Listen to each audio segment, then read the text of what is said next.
IVM.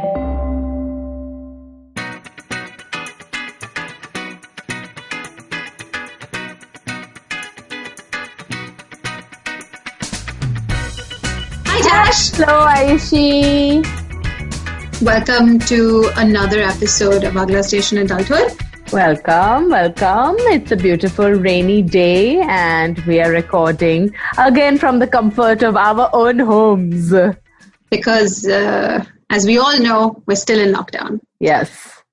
However, to mix things up and spice it up a little bit, this is our Rakhi Week 2-part special episode series. It's called the Sibling Series. Yes, ASAX siblings. So this week is going to be my not so little but younger brother Devansh. And next week is going to be Tash's not so much older Natasha. Sorry. I think I just nickname. We're so close that we're really basis. just like family. Actually, I've practically seen Devu grow up in front of my eyes. We have. And, Though we have, yes. So on that note, Dave, do you want to say hi to our listeners? Well, hi guys. Sorry, I'm just having a moment of such pride and sweet joy. I won't lie, I'm a bit nervous because obviously I've never spoken to this large an audience. Credit to this banging podcast from what I hear. So first of all, just kudos to you guys, Rytasha and Didi, for having a podcast that's lasted 50 episodes. That's close to almost 50. A very cool feat, given that you guys, just two just independent people just doing your thing on a show, and it's a podcast. It's on Spotify. It's really cool, and I feel pretty cool to be the brother of one of the hosts. And proxy brother to the other one. So feel pretty sick to be on the show as well. As you can see, I've gotten a chair which actually has armrests on it, so I can feel like I'm on the interview. Don't make so much noise, as she said. It's interfering with our audio, Devu. I'm just excited. He's just excited.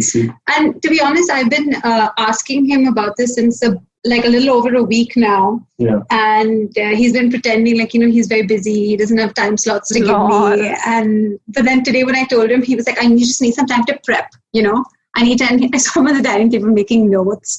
And as all of our listeners know, since I am the one who does the notes, everyone jokes that I'm obsessed with the structure and stuff like that. It was really quite endearing for me to see him prep in a little similar way as I do for the show. Because the apple does not fall far from the first apple. Exactly. I don't know why I feel a little like Cyrus Brocha. He's also on this network. Yeah. Podcast, right? It's called Cyrus Says. I think that's and only Cyrus Says. That's the first podcast or, I guess, radio host that I used to actively listen to if he was talking. Because, he was always so funny. And then you'd see him at Bombay Gym walking around and you'd say, oh, that's the guy I heard on the radio, Lol, shout out to Cyrus, please. Yeah. I hope you're doing well, man. Sweet. All he needed was Dave's plug. Yeah, and to the audience, if you guys don't know Cyrus Brocha, he's really one of the heroes of, I'd say, radio from yesteryears. Dave, I guess he's not that he's old, on his 500 plus episode on the Yeah, so he's a legend. But I'm saying maybe there are people who don't know about him because, as you were saying, the demographic is different, right? Cyrus Brocha, not with the mom, dad, and all that stuff, Correct, sweet. But Cyrus doesn't need our plug. So you plug out. I know, I hope he's doing well. He's doing well. And in case he's listening, I hope you're doing well.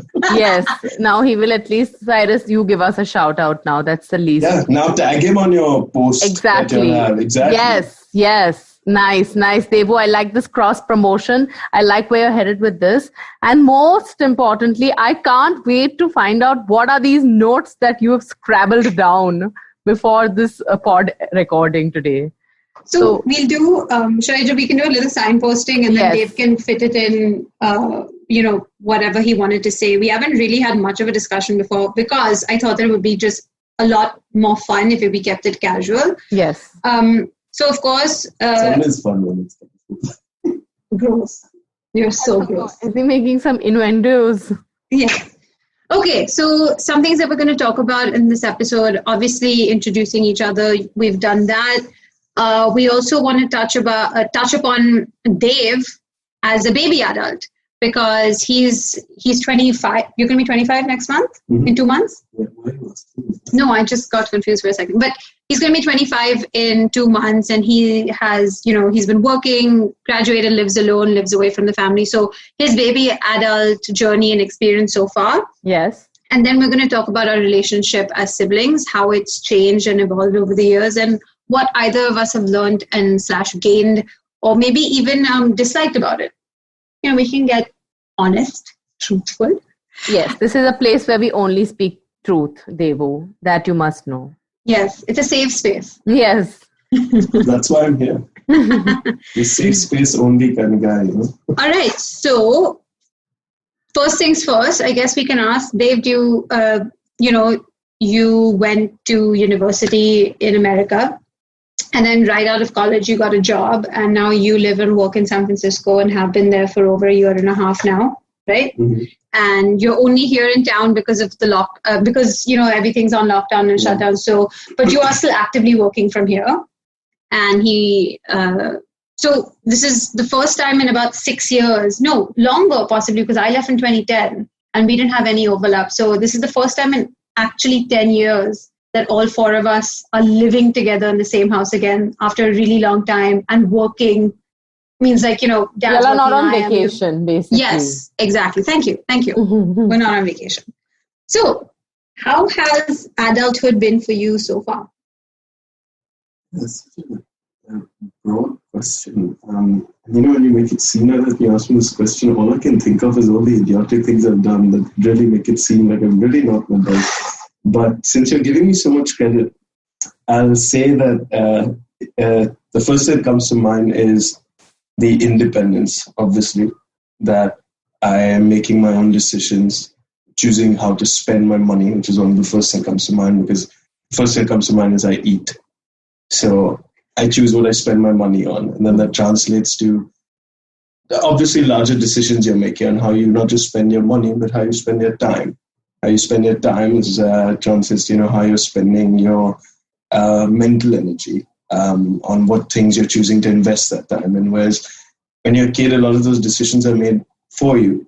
So it's much easier because you have someone essentially telling you, take 2 cups of water out of this bowl, put it in that plant. Take 3 cups from another bowl, put it in the next plant. You're not really thinking about that distribution. It's right? Mechanical, you're working on autopilot. I wouldn't say it's mechanical. It's just that somebody's there to take care of you. Yeah, you're a little bit on autopilot. In general, the cognitive load is just far less. Right? Yeah. And I think that's something that I faced as soon as I actually left university, because again, university to me was like, fortunately, because of say financial comfort or whatever it is, it really wasn't stressful in many ways. Classes at the end of the day, when you look back at college, it's all a joke.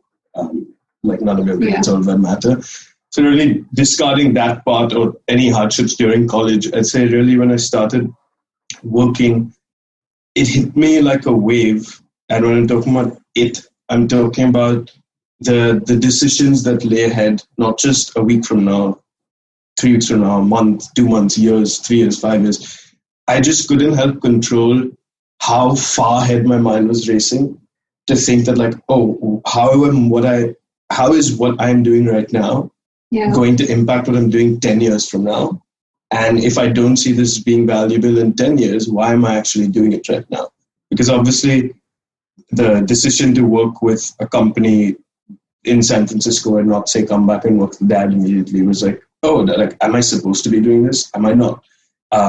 Being there meant I was in a long distance relationship. So was that something I needed to put myself in? Was the relationship worth investing in only if I thought it was going to, lead to say a marriage and an eventual family and all of those things? All of these questions are something I just couldn't control. I'm not saying I had answers to them or I even figured it out or I had clarity.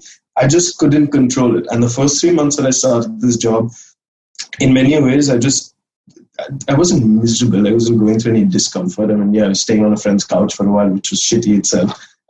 Thanks to Gaurav for hosting me for so long. I'm always very grateful for it.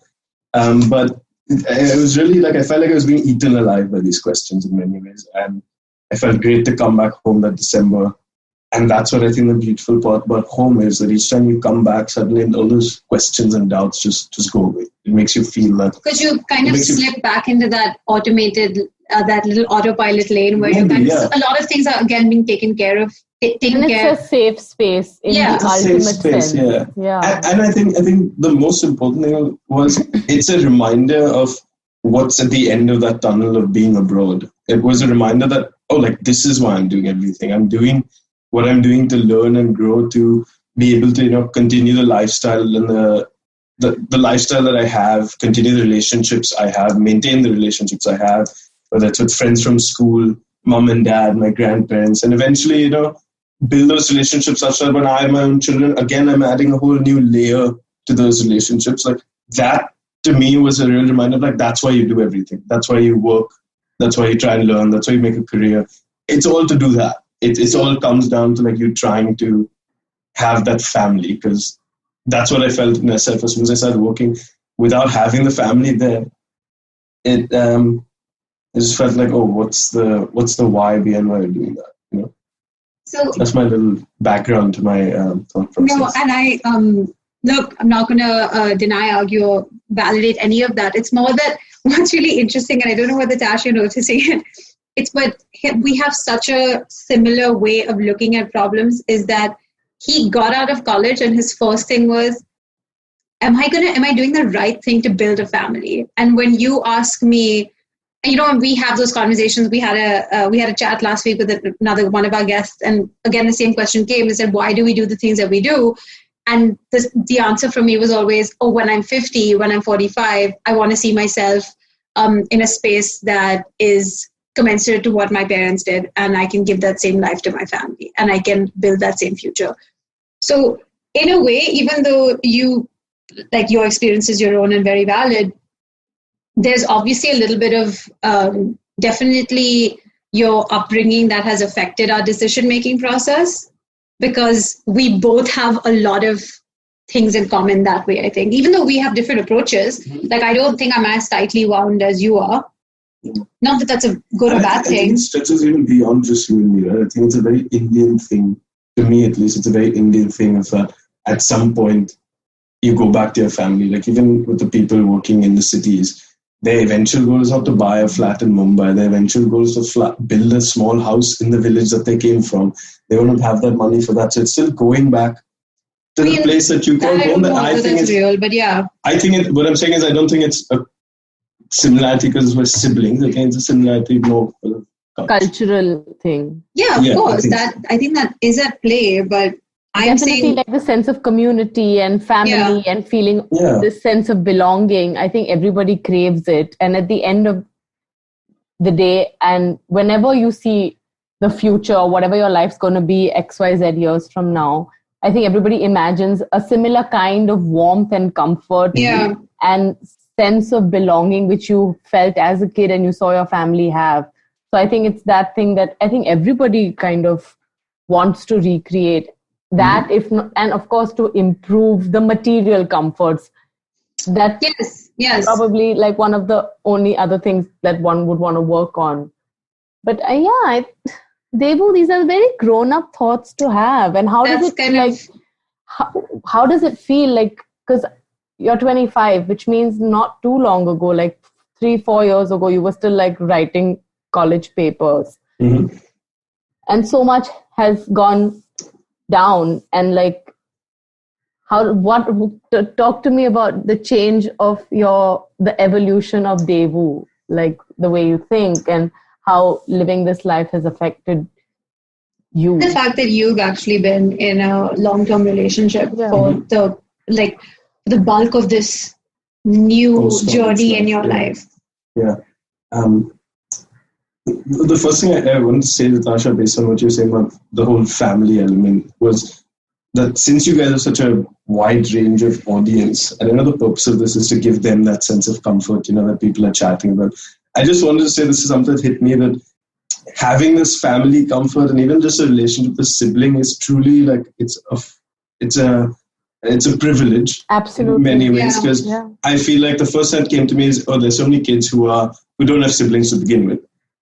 And then the other thing is that there's so many families that don't have the luxury of, say, maintaining relationships because of so many different reasons, whether it's financial or family issues, marital problems, moving for a job, the families get split up. All those things I just want to say to all those listeners who, often may find themselves not having, say, something you guys talk about. I just want to say this is just to give you guys insight into what it's like. Completely aware that it's a blessing. I just want to add that because thank you for acknowledging that. Yeah. Yeah. I was just thinking of you and I, and then I was like, so many people just don't have this.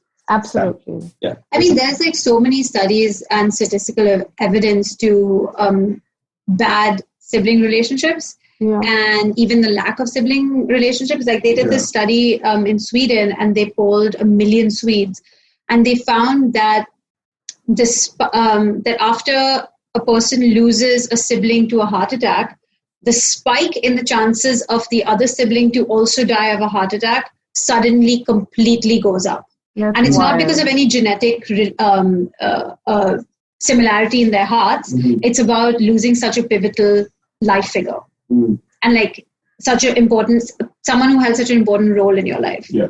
So it's very interesting. And then on the exact opposite of that is people who've grown up in homes where there's been sibling bullying are more likely to engage in self-harm, substance abuse, and even, fall prey to depression. And there are studies that even have gauged whether early onset psychosis and psychotic behavior at like ages 18, they've been able to say that it has a lot to do with interpersonal relationships at home, primarily sibling relationships. So, and if you think about it just really logically, siblings are possibly the one relationship that you are going to have the longest in terms of a biological familial relationship, because as unfortunate and dark as it to say, like eventually your parents do pass away and the person that's left with you is your sibling. You and your sibling, and then you all have to do the paperwork and all together, split the funeral duties. Sorry. The inheritance. Yes, that too. Thank you for lightening that for us about dark. But so it is a blessing of a relationship, and it's good that you acknowledge that not everyone has that luxury of it. And I think we're both very grateful, both not just you and I, but also Tash and I think, to have that that luxury. Oh yeah, that I would like. net. I don't know. I can't imagine being an only child. Precisely, yeah. Because I think also what you were talking about, this sense of community and that sense of belonging and comfort that you want to return to eventually, that all of us want to return to eventually. I think a lot of that mental image is also, it's colored by my experiences with you. Like my sense of community is that much better or that much more vivid as a goal to work towards, is because I know what a good community is, having had him as a part of it. Yeah, it's like how school friends, you just get, like the friends you're still close to from school, they just get you. It's a vibe which is different with them because you've known them for so many years. Now times that by 100. like 1 million, and that's your sibling. You've known this person since you were born.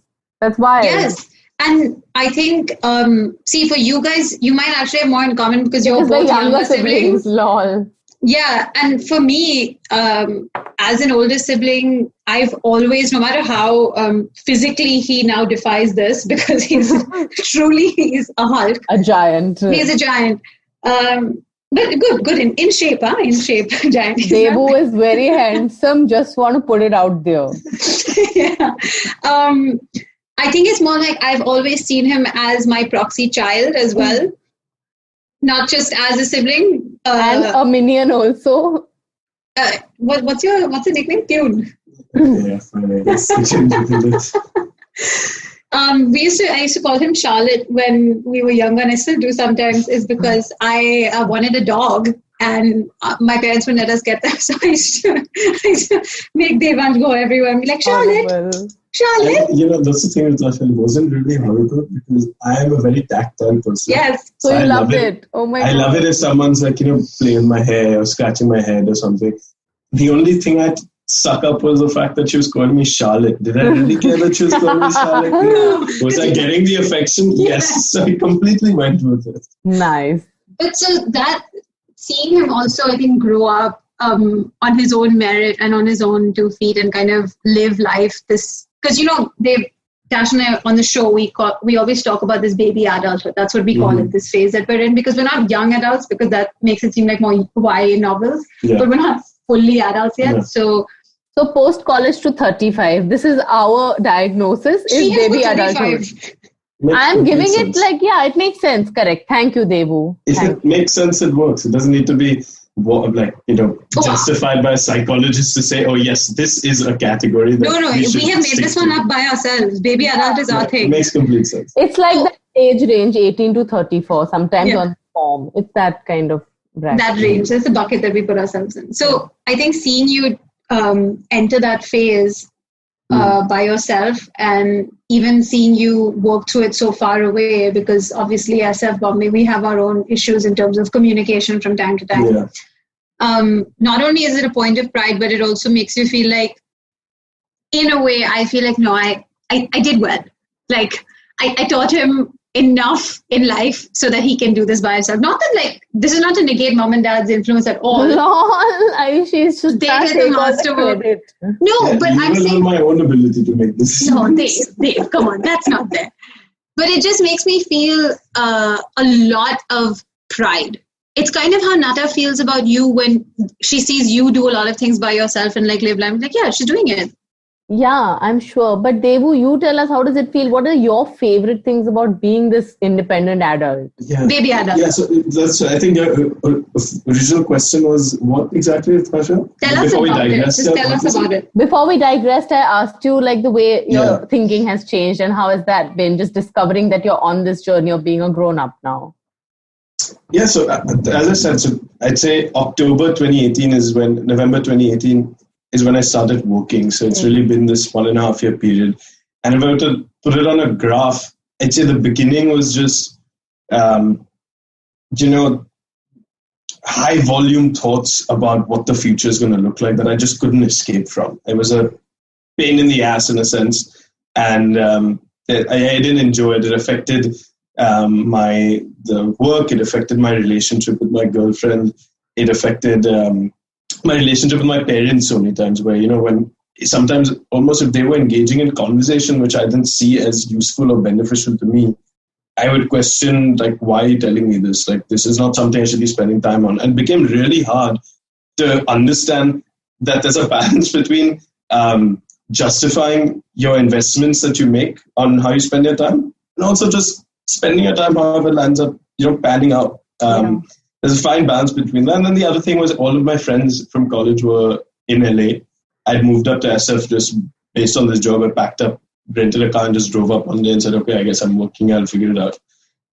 So then also having so much time to myself and my thoughts, and then being in an environment of these really cool individuals at this company who've come from all walks of life, very independent, super smart. And, I always wanted to be like them in many ways. So it's what am I doing that compares to what these guys are doing? And most of them were elder than me by, say, at least 5-10 years, other than few that had just come from college as well. But so that was the beginning, which was just hazy in many ways. If I recall it, it's just something that I'm happy is over, that part of the time. And then as I came home, obviously, again, the comfort of, I'd say, the friends, Bombay, coming back, seeing your friends, mom, dad, all of that just gets me every time. Not high five. You said mom, dad, not me.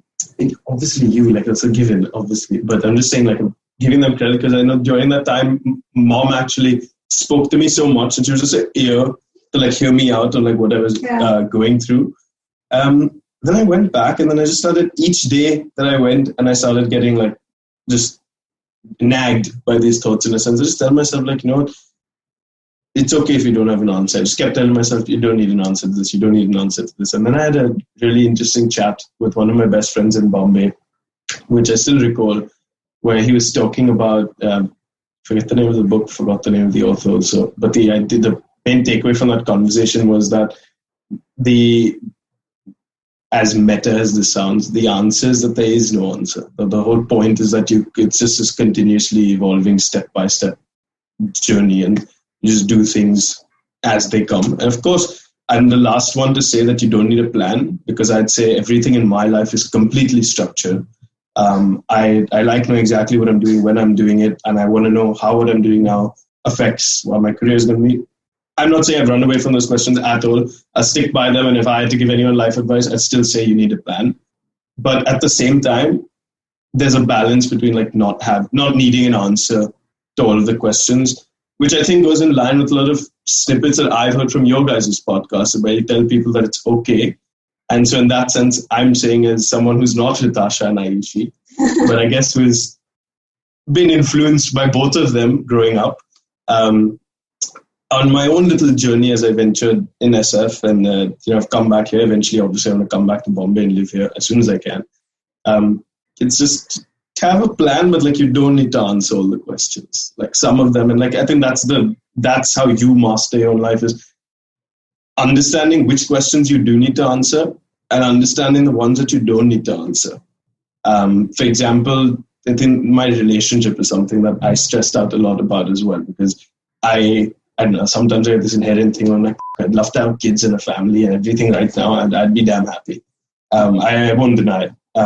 I think my girlfriend obviously knows this as well. But at the same time, I'm very aware that if things go south in my relationship, that's not the end of the world. That's okay. And just because there is a chance that it might not work out doesn't mean I should invest any less in my relationship today or a month from now. Yeah. Or 2 months from now. Like it'll end when it has to end, but that doesn't mean I should take away from how much I'm enjoying it right now. And understand that itself was so hard. It was just way too hard. It sucked. I guess it's because of the first really serious relationship I've had. Maybe that's why.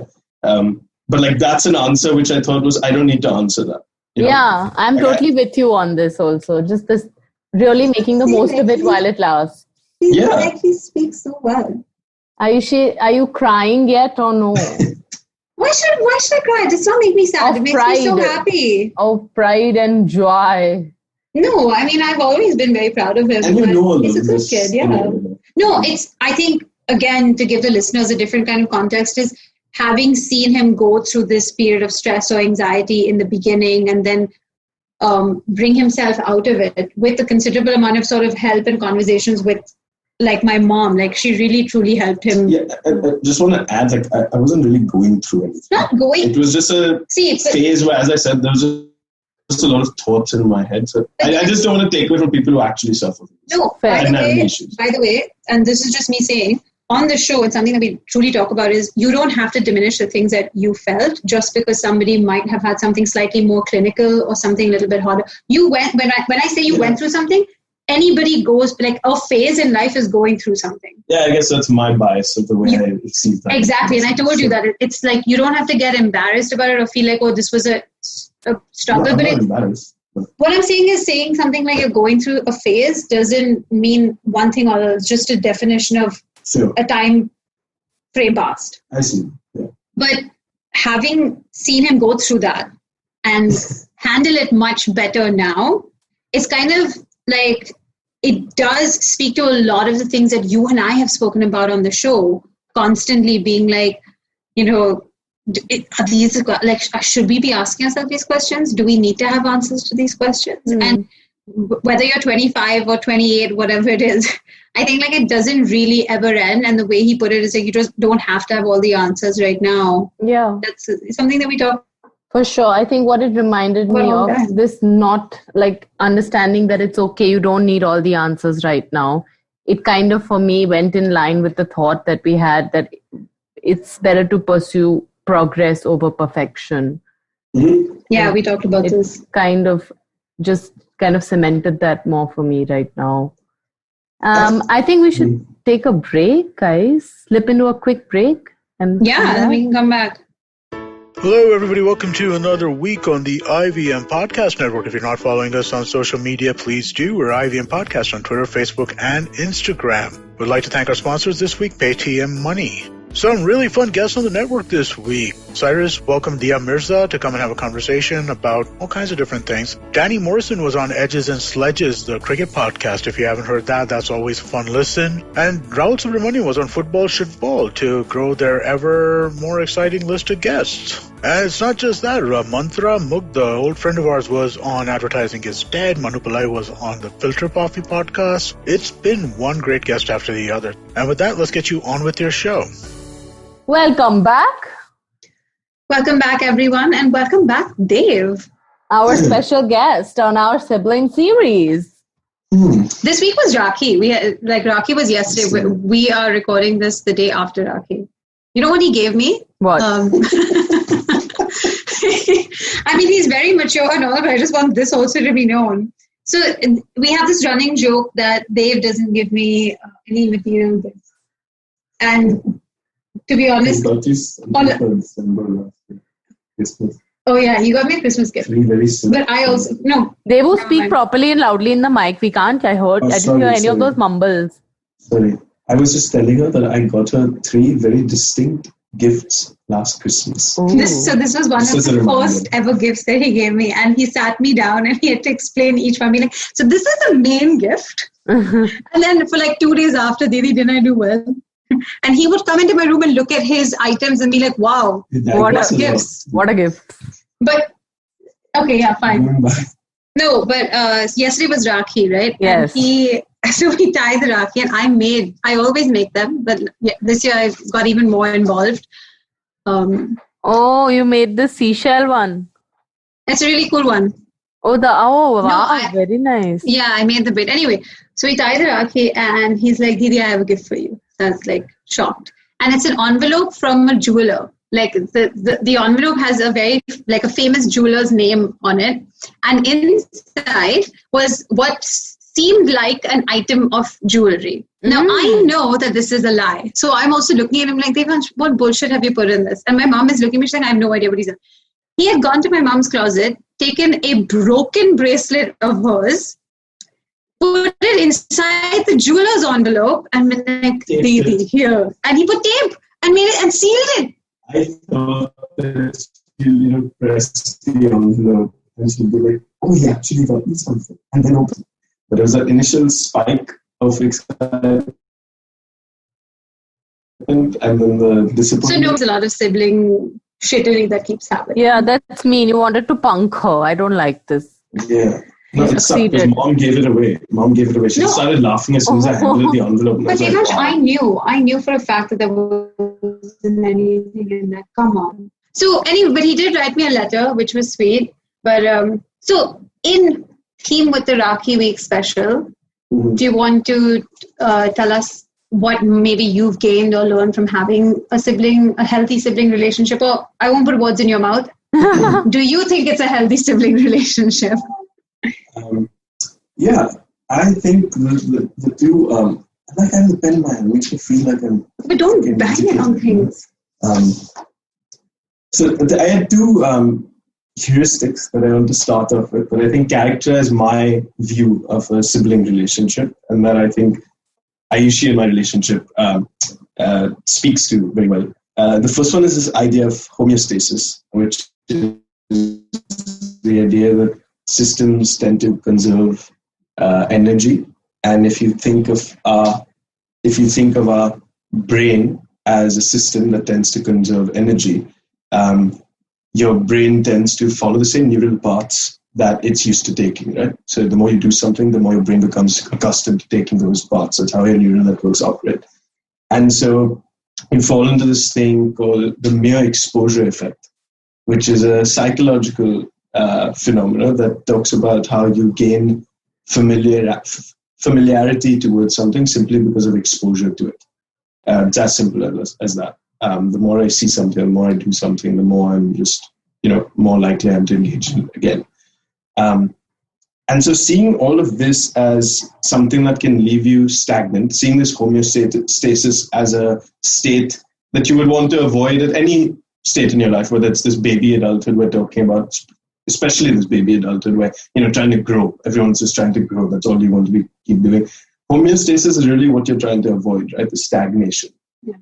And to me, when I think of a sibling relationship, I think it's the biggest weapon you can have against homeostasis if you're close to your sibling, simply because you are then closely aligned with a completely different set of traits characteristics, interests, experiences, lessons learned from those experiences.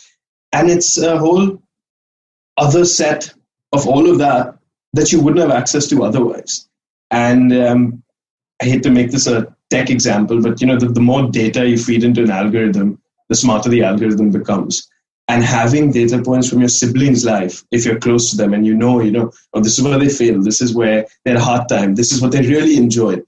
Continuously getting that input is like, wow, now I have twice as many options. I have twice as many obstacles I know to avoid. And I have twice as many just better times that I can avail of if I just consider, not saying partake, but just consider what the other person has done. And just a simple example of this is when I was younger, and maybe I think it was the 5th or 6th grade, you guys, Ayushi and Rytasha, were probably in the 8th grade where, Red Hot Chili Peppers and Arctic Monkeys and Kings of Leon were just like the shit, okay? And none of my friends listened to them at the time because we were in the 4th standard. But I used to sit at home and I'd listen to Didi's iPod now and then. And obviously before that, I only listened to music that primarily my parents played, so say Phil Collins, Sting, all of that stuff. But today when I look back at it, I have all of those bands in my life. And I've grown up listening to those bands just because I thought they were so cool because she used to listen to them. So I was like, oh, this has got to be the cool music, Lol. And I listened to it and I really like it. And it stuck with me and I still listen to that same music. And who knows, maybe I wouldn't have got caught onto that back in the day had I not had that exposure. And this is, again, a very tactical level detail, something very tangible I took away. But now if you expand the same idea of how many more things I've been exposed to by virtue of my sister. Yeah. And another example is she used to sneak out of the house sometimes to meet her boyfriend. And she used to make a fake body on the bed sometimes. And cover it with a blanket. God, this is what our listeners are dying to hear. I love it. So in case mom and dad enter the room and the lights are see what resemble I've seen the bed. That's wild, Ayushi. I can't believe it. Yeah, other ways she used to get the house key and all that stuff. And I silently watched. I used to share the room with her back then because I'll admit I used to be scared of the dark. I used to sleep in her room to a very late age. But I saw all of this. What that enabled me to do was, when I had a girlfriend that I wanted to sneak out the house and see, I knew exactly what the modus operandi was. Yes. Exactly. It was so easy. I did it this. Never got caught. Was never doubted because I was seen as a better, well-behaved child. Yeah, and now when I joke about it, mom and dad, they look at Aisha and look at what you taught him. And I'm like, Mom, thank God she taught me these things. I figured out so many things like this, So that was the first thing, this whole homeostasis and how, input from a sibling is in my opinion, the best bet to keep you chugging on forward. Because even when you have, say, a lack of stimuli in your life, when you feel stagnant, you just check in with the sibling, see what they're up to. It can just take your thoughts in so many different ways that, if you really don't limit yourself to thinking that your sibling's life is separate from yours, those ways of thinking, those experiences that your sibling is going through is just making your life richer. That's how I see my relationship. And the second heuristic I want to talk about is this Pareto principle, which is that 80% of the effects come from 20% of the causes. So it's speaking to all those, multiple data points, experiences and all. It's not that each one of them is going to give you something valuable or each one of them is going to change your life at all. It's the few of them that will actually land up having a very multiplicative effect through your life. And and you don't know, right? That's the thing. When you don't know those 20%. You don't know which ones those are. You don't know. It's the same way you invest in something. You don't know if you're going to make that money back. It's the same way you don't know if you should follow what your sibling is doing, or you should test something that they're trying out, or whether it's a passion, whatever it might be. You don't know if it'll affect your life until you try it out. So the first thing is experimentation of that. But this Pareto principle, this 80% coming from 20% of the causes, reminds me of this one thing that she told me before I left for college. Obviously, when she came back from college, I say as a younger sibling, I thought my sister was cool. I thought she had a great time at college and her friends were cool. And all of that made me think that, I am happy to follow her general advice that she may have lived her life by then. She, obviously, knowing me so well, before I left for college, said one thing that sticks with me still today, and I'd say I don't need to talk about anything else my sister has given me except this one little nugget of information, was that I, as I was saying earlier, live a very structured life. I like everything balanced, clear cut, and all of that stuff. And she told me before I left, she said, you live your life in black and white. I just want you to understand that there's a whole lot of goodness in that gray that you should keep an open mind towards. This is something that stayed with me, and I can tell you 1,000 different ways in which I interpreted that information, which I guess we leave out for the sake of the show. But it made my time at UCLA phenomenal. And it wasn't just, I'm not talking about, obviously all listeners are probably thinking about drugs and stuff. No, I'm not talking just about that. I'm talking about people, primarily relationships with people, like that first encounter, understanding that people can completely change, understand that maybe there's, flavor to their behavior that you don't like, that is actually inspired by some circumstance of theirs, that doesn't make them that bad person or whatever it might be. And what that really gave me was, I like to say, an esteemed sense of empathy in understanding people that actually built all my relationships at college, who in relationships where I'm as close to some of my college friends as I am to my friends from Bombay. Like, it's so cozy in a way. Like, I would be naked with them. If that, I don't know if that means anything, but I would be naked with them. It's like the people you live with. Ayushi and I talked about this. Yeah. When you live with people in college, there's a different kind of bond. Yeah. Exactly. There's no shame. There's just no shame. And over 4 years, the amount of people you meet, and then, friends of friends and all those things, just keeping such an open mind and saying that, if you behave badly, I'm sure there's a reason for it. And I'm willing to look past that reason because, as she said, it's not black and white. There's gray to it. And I think that all those relationships I had at college are what made my experience and then translated to how I decided to live my life by myself and all these things I'm saying about adulthood. I have some friends from college who I admire so much just because they come from such different backgrounds. And I think they're just amazing individuals. But appreciating how amazing they are as people and appreciating how much I have to learn from them, I think it all somewhat roots back to that statement of there's black, there's white, but there's a lot of goodness in that gray. And to me, that was my example for this Pareto principle that, 80% of the benefits are going to come from 20% of the causes. And in this case, it might even be extended to the 99-1 rule, which is 99% of your returns come from 1% of your portfolio. To me, this one statement, I just literally, any situation I've been in, I applied the statement on top of it and boom, figured it out. And it's just the same thing with that having questions that you don't need to answer and having questions that you do need to answer. Same thing, right? That's great. There's a bunch of them you don't need to answer. There's one that you'd say yes to, one that you say no to, and boom, that's it. It's done. Simple. And so all of the simplicity. Basically what he's saying is that you should all listen to me. Yeah, and that is what I'm saying. I'm saying all of the simplicity. And I wrote this in your Rakhi card yesterday. Yeah. The ease with which I live my life, I'll say is highly attributable to the fact that I have a sister who did a lot of the figuring out for me and then just gave me the easier things to do. And stems back to the first thing I was talking about like watering the plants. In many ways, I didn't need to think about where to put the water into which plant. Like somebody told me, this is somewhat how you have to do it. So it made it so much easier. And I'm cheeky as hell for it because I don't really give anything in return, but I see it as a natural way of life that an elder sibling is supposed to give the younger sibling. Because our dad had 6 siblings and he was one of the youngest, and his sisters always did for them. And they never expected anything in return. It was a beautiful relationship to see with them, 7 of them. You call it beautiful. I call it beautiful. I call it one-sided. Okay, she calls it one-sided. But she doesn't actually believe that, obviously. She's saying for the show. But yeah, that's my little snippet on siblings and why my relationship with my sibling, I think, is so essential. The good life, the idea of eudaimonia, living that good life. I think Ayushi's been essential to me understanding that. As much as I maybe take credit for it by myself, I would openly admit that. Yeah.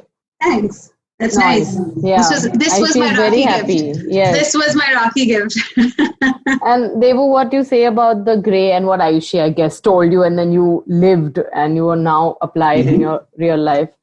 It's so true. I mean, this is what I've also really observed in this process of growing up. You realize that there is black and white, yes, but there's a lot of gray, and there can be value to be found if one were to remove the lens of judgment and to actually just engage with an open heart.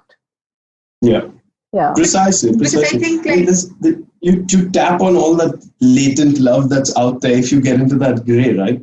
And we keep talking about, especially through this pandemic, about there's so much love to go around. There's so many people facing so many hardships. Just be kind. And my takeaway is that there are all these lessons that people preach, right, about being good and being kind and all helping others and all these things. And it's one thing to say them, but if you actively just try and practice it on a daily basis and tell yourself, okay, those are the few rules that I'll just follow in my life as like the guiding principles, and then everything else, whatever I do, will fit under those. That's how you really tap into all that love that's there around the world. I think that gray to me, and the reason why I had said something to him like this so many years ago, which I quite don't remember saying this to you, but I remember it. I think I wrote it to you. Yeah, but remember it. It's great. It's because to me, that gray is empathy versus sympathy. Because I think like the best way to interact is from a point of empathy and not sympathy. And that can make the difference in your interaction and your relationship with the person and the effect that it has on the other person, right? Absolutely. And I think that empathy can only be achieved in the gray, because that gray means accepting that you maybe really don't know where another person's coming from, what their perspective, their history and background has been. But that doesn't mean that they are all like that person or that situation is altogether bad or good. And like you said, in terms of reminding yourself to live that life every single day, and those few principles of like just act with kindness, act with empathy. I think the one thing that stands out to me more than even kindness or patience is empathy. When you are empathetic, you automatically become a better person. You become all these other things. Yeah, exactly. But it's, I think to kind of bring it back to that adulthood lesson for us and to kind of tether it back to the show is more that so much of who you are now is based on your journey so far. And that might not seem like a very poignant thing to say, but what it means is that if you are a dish, then your ingredients matter so much, right? And for me, a core ingredient has always been a relationship with my sibling. And the fact that it's always been so grounded and it has deep roots has yielded great benefits for my dish. Like it's been a top of the line dish because the ingredients have been very, very fresh, 100% of the time. And I guess you can attribute that to our parents being always supporting. I think in both of our parents, set of parents, like Tash, yours and mine, have always supported that, no, siblings, you guys should have a good relationship and should support each other. Like my mom pressurizes us to love each other even when we are fighting. But I think another thing also comes, and again, this is something that we'll cover next week's episode, is that both of us work at our relationship with our siblings. I'd say for me, I do a lot of work in maintaining the relationship with Dev and I. Like he might not actively do a lot on it because maybe he doesn't see it as something that needs to be constantly worked on. But something that I've learned in the last couple of years is even a relationship that seems natural and intuitive needs to be worked on and needs to have a level of effort and care put into it. Okay, no, you finish what you're... No, I was just going to say, and his is one that is very high up on the list of maintaining for me. Like it's not one that I would ever have pride with. And that's kind of what I would want to say to young adults is like, you can have pride and, your sense of self and ego with a lot of things, but to have it with, I would say, your sibling is just so counterproductive and it's not going to help you at all. Absolutely. At all. If you want to reach out to a sibling, you want to mend, an illness between you, you want to bridge a gap, you want to make that thing, but you're waiting for the person to make the other step. I would say this is one that you don't need to wait for the other one to make the step. I think if you feel strongly enough, you should try to fix it. You should try to better it and build that relationship, because I promise you it's one that has the most amazing long-term benefits. Mm-hmm. And it is the plant that keeps giving. It keeps having fruit and flower, because it's something that at every stage of both our lives, we have gained from each other. And it's so exciting to think that, like yesterday, the conversation that we had yesterday when we were sitting on the show, we were just dicking around. And we created this entire alternate universe in which Dev and I get a dog. Aww. It's something that it's Project Dog for us. How nice. And we've both created these wild future plans where it doesn't even matter who we are with or what our life looks like. It's just, as long as him and I have figured out a way to get a dog together, we'll be fine. So it's all these silly, it seems silly, but it's such a bonding point and some way to even look forward to something big in the future. I'm like, yeah, I have that weird plan with my brother. We'll get there. Yeah, also it's part of your like pretend play, fantasy, imagination. Yeah. Pretend, we discussed pretend play in two episodes ago, right? About, like it's kind of pretend plays like, those make-up games that you play as a kid, and they're actually very beneficial to tricking your mind into certain things and learning. You gain a lot of... Yeah. So, but also we've done that our whole life. Yeah. We've done a lot of pretend play. I remember doing it at Ayushi and Rytasha. It's a birthday to me. Yeah, I know. We used to do a lot of pretend play where Devansh was an animal. I was just going to say, I think it was a dog. Yeah. All right then, Charlotte. Oh, good puppy. I think this brings us to the end of the episode. Yeah. And it's been nice having you. Thank you for joining us. Yeah. It's been, I'd say this has almost been a little cathartic for our relationship as well. It was almost like a check-in point. Like, let's check in on how you and I are doing as siblings. Therapy, right? Therapy. This is therapy. But it's good. I'm really glad, and I would urge anyone with a sibling to work on that relationship. It's one of my favorites that I've ever had, and I love it. I love it. There's nothing else to it. He's a good kid. Well, thanks guys for having me. Pass the tissues. Thank you for being with us, Devu. Happy Raksha Bandhan, happy adulthood, happy thinking and realizing you don't need the answers to everything. Yeah. Happy figuring it out, happy thinking you've got it together and then it falling apart and then getting it back together again. That's adulthood. C'est la vie. Yeah. And, we love you. Anytime you want to come back on the show, feel free to not, because this is it. I'm not booking you again. Yeah, thanks a ton. Okay, bye. Bye. Okay, we'll catch you guys next week. You can check out our podcast and many other exciting podcasts like Cyrus's show on ivmpodcast.com. He was a radio host. No, he was a VJ. This is a VJ. Devu, listen, can our listeners follow you on any social media platforms? Can you tell them? You're public on Twitter, aren't you? Oh, yes, Twitter, please. I'm really going to be working on my Twitter to give some of these, non-black and white answers. I don't like taking political stances on things, but I think there's just a way to think about certain things. I'm going to be posting there. I have a catchy name on there. It's called Just a Mean _UTE. So it's just a minute. Made it a while ago. Again, I think I was trying to copy Ayushi's Just Ayushi. As you can see, I was just... Oh my God, you guys are too much. You're too much. But yeah, Twitter for sure. Also, if there's any interest in me hosting my own show, just reach out. Tell IVM Podcast. You really enjoyed this. We can't edit all of this out. Maybe, we have a change in hosts soon. Alrighty then. Thank you so much, listeners. Have a fab day in life. Yes. And we'll catch you next week. And obviously, make sure that you tune into next week's episode as well, because Natasha will be on, and that's my exciting. Sister, and we are not as similar as Devu and Ayushi. So you guys will have fun listening to us also. It's nice to see you and hear you again, Tash. I'll catch you soon. Bye. Stay safe, everyone. Bye.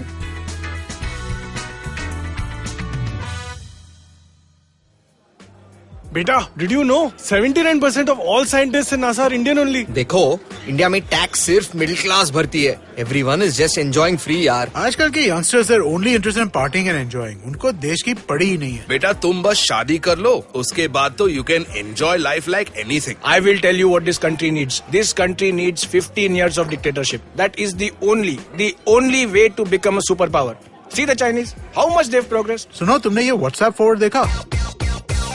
So what's common between all of these statements? They're all absolutely rubbish. Fake WhatsApp forwards that spread like wildfire. And statements that defy any logic. We are here to debunk them all. We're your family WhatsApp group's worst nightmare. We're what happens when you read a book. Basically, we're just a bunch of guys who want to cut through the bullshit of everyone saying this, how it won't be true. So that the next time someone confidently squeezes out some WhatsApp or Twitter BS, you can look them dead in the eye and go, Uncle, please sit. So join me, Joel, and me, Tushar, every Mondays for a fresh new episode of Uncle, Please Sit.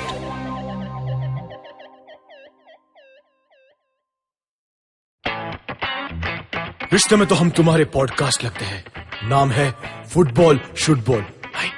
Presenting Football Shortball, a show about three friends discussing our favorite game over a beer. Sometimes 3, maybe even 5. Hi, I'm Shiva, and with me are my 2 sidekicks, Gaurav Sapre and Karthik Iyer. Sidekick? You mean like Batman's Robin or Van Persie Robin? No, I mean like Alexis Sanchez, but with a little more skill than just playing the piano. Ha! Just shows how the best players at Arsenal are mere bench warmers at United. Oh, thank you, Iyer. But you're a Fulham supporter, so whenever you say anything to support me, I question my beliefs. Just like how Griezmann would say, एक बार मैंने जो decision ले लिया, तो मैं अपने आप की भी नहीं सुनता. Banter aside, we will talk match reports, transfer rumors, top controversies, fantasy football picks, and so much more. So grab a beer and tune in to Football Shortball every Wednesday on the IVM Podcast app, website, or wherever you get your podcasts.